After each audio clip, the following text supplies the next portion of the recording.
Well, our top story this morning, a Supreme Court decision that could make online shopping more expensive. The court yesterday paved the way for states to collect sales tax on all online purchases, even if you're buying from a store with no physical location in your state. KARE 11's Danny Spiewak breaks down what this means for you and for businesses.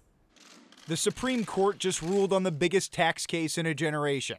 In South Dakota v. Wayfair, the justices decided it was unfair for online sellers to skirt sales tax like they've been doing for 2 decades. And it is a big day, especially for Main Street retailers. Bruce Newstad is president of the Minnesota Retailers Association.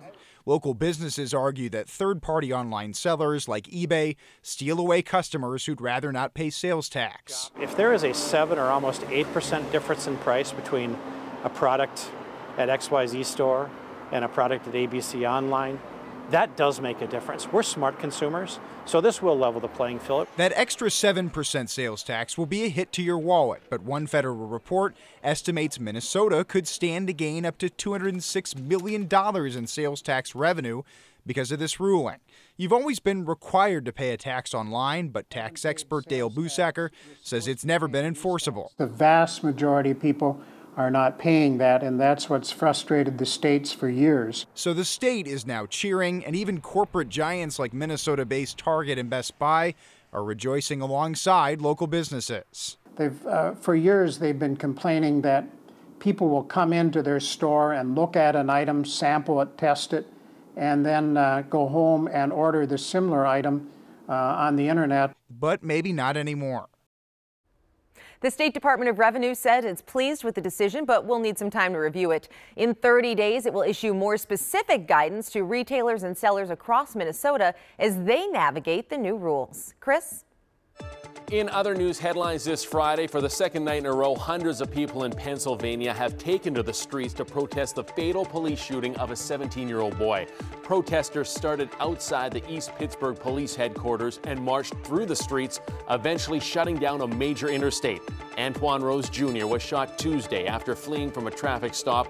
The confrontation was partly captured on video. In South Texas, 15 inches of rain fell in some areas, causing major flash flooding. Hundreds of people had to leave their homes, and some needed rescuing.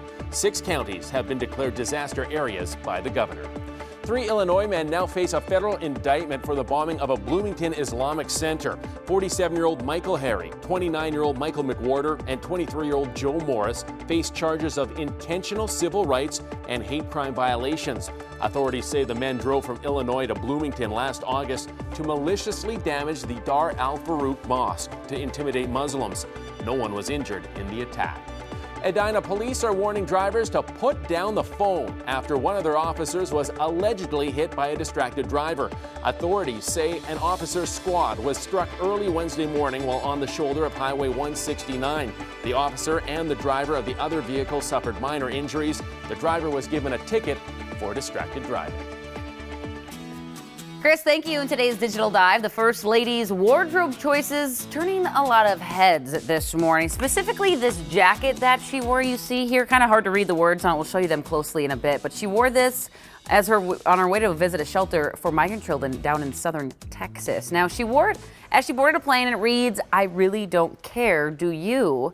The jacket's from Zara and cost about $40. She wasn't wearing the jacket when she got off the plane and went inside the shelter, but she did put it back on when she went back to Andrews Air Force Base. So a lot of people, they found the coat disrespectful given the nature of the trip. The First Lady's spokesperson says she didn't mean anything by the words on the jacket, but a lot of people not buying it. And President Trump actually said it's geared towards the media, the fake news media. So here's what you're saying about it. Deborah says the First Lady, she wouldn't wear a $39 jacket unless it had a meaning behind it. So she's not buying it this morning.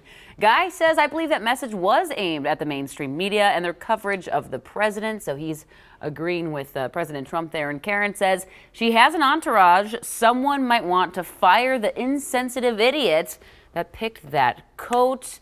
So let us know what you think. We posted this story on our Facebook page, but it does beg the question. I mean, she knew it had words, knew the media was there. So maybe the president's right, and it was geared towards the media. I just enough with these cryptic messages. If it was, just come out and say it, right? Like, just don't wear a jacket. It's not typical of a first lady to, take a stance on a lot of things like that. I'm not big on jackets with writing on the back anyway. Let's now check in with Jeff, our One Thing weather. Yeah, in our forecast today, we have some high thin clouds in place, lower humidity today. We should see more sunshine later on this afternoon. 81 degrees will be your high temperature. Beautiful day today and a nice weekend shaping up. Sven will have that in just a bit.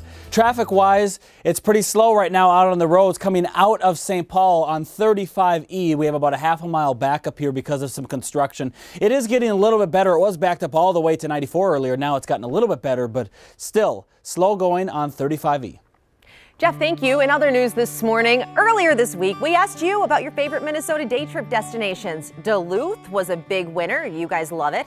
Rolling Stone magazine would disagree. In an article about President Trump's rally there, the author writes that in downtown Duluth, quote, every surface is covered in a thin layer of grime. Ouch! Don't think the Chamber of Commerce is going to be putting that one on the website. No surprise, Duluthers taking offense to an out-of-towner bashing their city.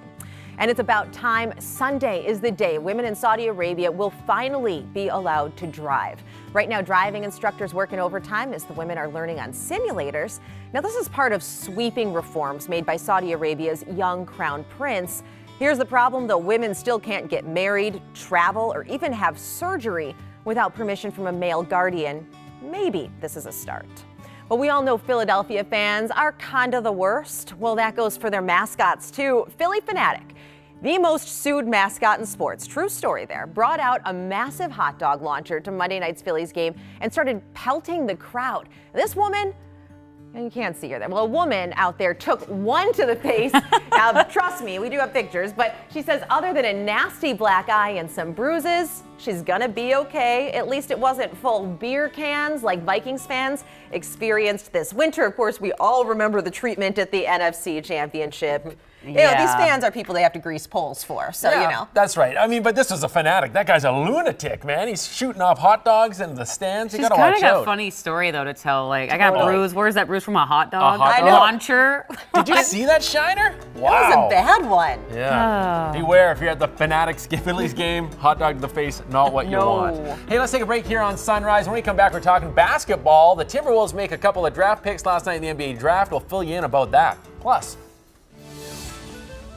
yeah, looking through my Pride guide this morning because it is Pride weekend here at Loring Park in Minneapolis. And coming up in a couple of minutes, we're going to tell you about some of the big events happening here, from who's taking that main stage behind me to the fireworks. So come on back.